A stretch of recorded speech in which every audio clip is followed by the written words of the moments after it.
is Matt Komorowski. I work for PayPal. I'm the head of sales for Central and Eastern Europe. I'm originally from Canada. I've been living here for 9 years and working for PayPal for the past 4. So we're one of the sponsors at Wolf Summit this year, which we're very happy to be because it's very impressed with just the organization, the number of people that have actually shown up, and the quality of the startups that we've managed to meet.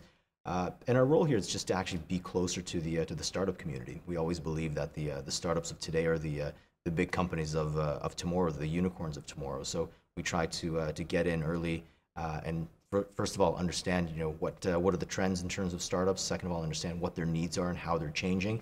And thirdly, of course, support them because at the end of the day, every single startup needs to monetize at a certain point in time, and that's where we help. We help with monetization, making sure that people get paid for their ideas. What we do is we help companies get paid. So we have two main solutions. One is called Braintree, which allows companies to process credit cards, and then we have PayPal, which is our digital wallet, which again allows companies to accept payments from PayPal users. And the benefits of both is you can accept payments from over 200 countries just by setting up one account. And setting up an account takes literally 2-3 minutes, and you can start accepting payments without really any formalities, any paperwork. So it's very quick, very easy. And as you grow, the number of services and the complexity of the services that you offer can of course expand. But for startups, it's a very easy way to start monetizing and to be able to integrate very easily. So both Braintree and PayPal are actually known in the developer community for being very easy to integrate and very quick to integrate. So you're really focused more on your core product that's supposed to deliver value to your customers, not on trying to figure out how can you actually let those customers pay. The team that I work with is responsible for Central and Eastern Europe for actually 23 countries, and we see a ton of potential here. I mean, there's thousands of super smart developers in the region who are creating their own startups, which are both focused domestically, but now more and more going internationally. And I guess that's the thing that excites us the most. I mean, one of the big value that we're able to provide to companies is the fact that with one account you can sell globally, you can accept payments globally. So when we see companies from here looking outside of the country where they were created, it's great because the trends that we're seeing in online in general and in e-commerce is that borders are disappearing and barriers to go outside of your country are disappearing, and the more we see that, the better. So every single year when we go to different events, the startups that we meet, they're already thinking about being global from day one, not just starting out locally and seeing how things go. So the startups that I've met here, both from Poland but from other countries in the region, also from Western Europe. Great ideas, very, very good in terms of how they actually want to monetize. So I think there's a lot of potential on one hand and super exciting. On the other hand, I think it's going to be more and more difficult to actually come up with a unique idea. Seriously, I'm very impressed. So I mean, I've been to a lot of different conferences in a lot of different countries. And what I like about this one is that, first of all, the people that are here, they're startups. They're not people who are here just to look at what other people are doing. They're actual startups. Which is great. Second of all, everybody that's here, they're here to network. They're here to get to know people. They're here to talk, and you can feel that in the energy, and you can feel that in how approachable people are and how easily people want to approach you and talk, which is great. Third thing that I like is the way that it's set up. The speed dating, the fact you can set up meetings in terms of 15-minute increments. The fact that you have a platform that allows people to connect and message each other to set up those meetings.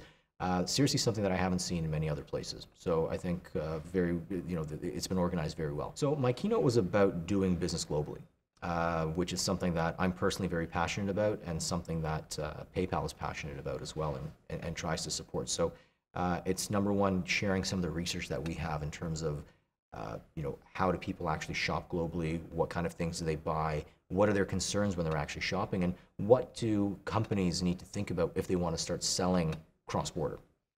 Help you kind of understand, what things you need to pay attention to. Second part is actually how can we as PayPal help address some of those issues. And the biggest issue that we help address and that people actually have is trust. Both sellers in terms of, I need to trust that transaction that I'm getting myself into is going to be a safe transaction for me. I'm not going to lose my money. And at the same thing for the buyers. They want to make sure that if they're getting into a transaction with a company that they don't know, that their money or their product is going to be safe. And that's where we can definitely help, and that's kind of the second part of it. And then the third part is in terms of convenience. So simply helping companies understand the trends that we're seeing, and one of the biggest trends that we're seeing right now is the shift from e-commerce to mobile commerce. So last year alone, 25% of all the transactions that we processed were on mobile devices, and that's continuing to grow. And I think one thing that's very important is being ready for people, for customers who are going to be buying from mobile or from smartphones or from tablets. And second of all, not only being ready for them, but also understanding what their pain points are and addressing those, both in terms of browsing your site or your app, but then actually finalizing that transaction as well. Which again, it's an area that we've specialized in, where we can help out to make that as frictionless as possible. You've got a population of 40 million. You've got a good level of English among internet buyers, better than other places in Central and Eastern Europe. People are becoming more and more comfortable to buy online.